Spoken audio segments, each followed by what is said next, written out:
Hey, it's Brock here with Uncommon Aquatics, and today we're going to be adding some really cool fish to this aquarium right up here. Since my last video upload, I've added these two 40-gallon breeders above the 220-gallon. I really feel great about the progress in the fish room. I also just stocked my double 55-gallon, but today I'm kind of excited about it and I'm kind of nervous about it because these are awesome fish. They are Salvini.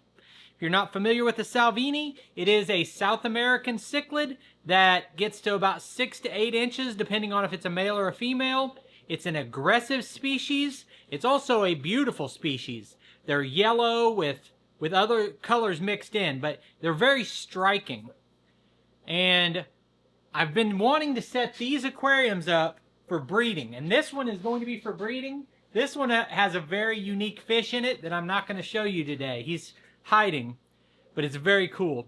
Anyway, the Salvini are a fish that I've really wanted to put in the 220-gallon, but I've been a little bit hesitant because the Salvini that are available locally here have been larger, and I didn't want to introduce a larger fish than the ones that are already in here when it's an aggressive fish.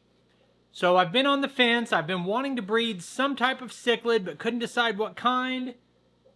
And then one of my local stores got in 3 large Salvini. 3 fish, the odds that you have a male and a female, I think it's like 65% odds that you're going to have a male and a female out of 3 fish. So we'll cross our fingers. If we have a male and a female, they should pair off, and then I'll remove the 3rd fish and add it to the 220-gallon. Now the problem here is these fish were, 2 of them were trade-in from somebody, and a 3rd one has been at this pet store for a long time. And, you know, I think these fish are about 4 inches, and 5 inches. And you can have 3 fish that are 4 to 5 inches by themselves in an aquarium like this if they're in the mood to get along with each other. I'm nervous about putting them in together because there's a chance that they want to fight and it could get ugly. I could have to separate. There's a possibility that all 3 of those fish come in here and terrorize my Severums and my Oscars and what's in there. So I'm a little bit nervous about this choice, but I've got my fingers crossed everything's going to go well.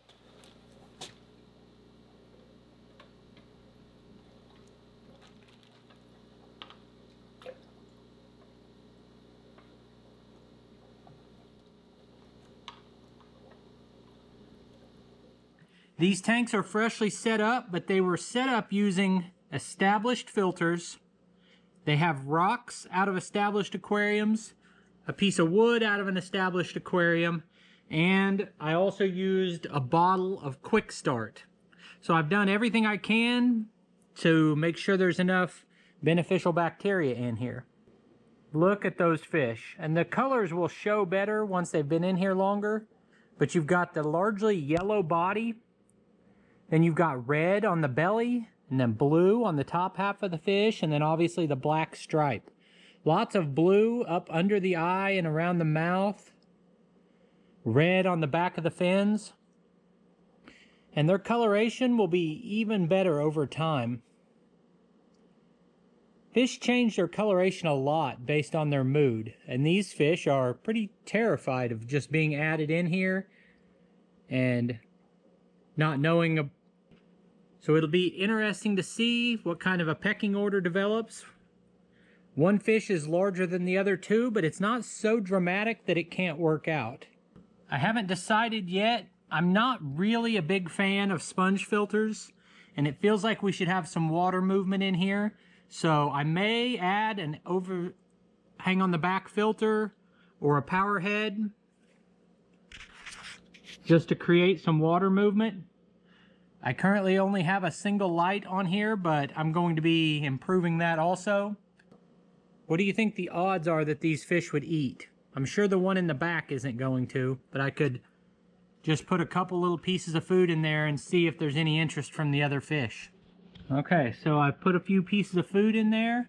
The fish were out swimming around until I walked up, and now they've retreated into the corner. but I'm going to give them their space and see if they come up and eat.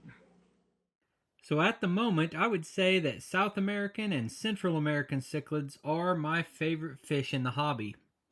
And that's something that comes and goes over time, but I just feel like they have so much personality, and they get big, and they're semi-aggressive and a little bit territorial, but not just outright mean.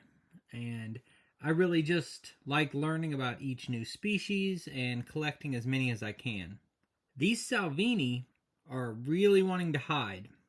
It's actually been a couple days since I recorded this, and they've been hiding a lot.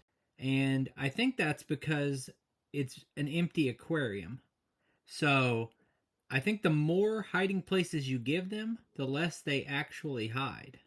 I also have some breeding tanks with guppies in them, and I think I might move some guppies in here just as dither fish. And yes, I know there's a possibility that these baby guppies will get eaten, but you know, it's not like I'm buying feeder fish for them. These are just overpopulation in my little breeding tanks. And I really think that having some more activity would keep them out moving around the way you see them now. The behavior seems so backward to me that these fish will hide and just sit in the corner all day when they're by themselves. But if I put them into my community South American cichlid tank, I honestly think they would be boisterous and bullying the other fish. And it seems to me like they would be active when they're isolated, but more likely to hide when they're in a group of other species. But that's not been my experience.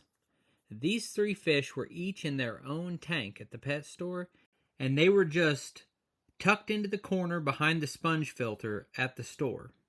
I also moved the light up about a foot after recording this because it was spotlighting way too bright in the center of the tank.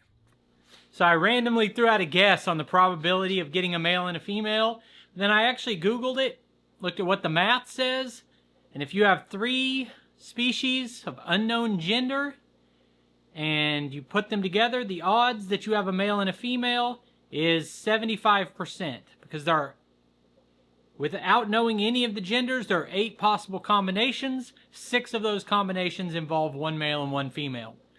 So we're just going to watch this, observe, give them however much time they need to see if 2 of them pair off and separate from a third, and that will tell us that we most likely have a breeding pair.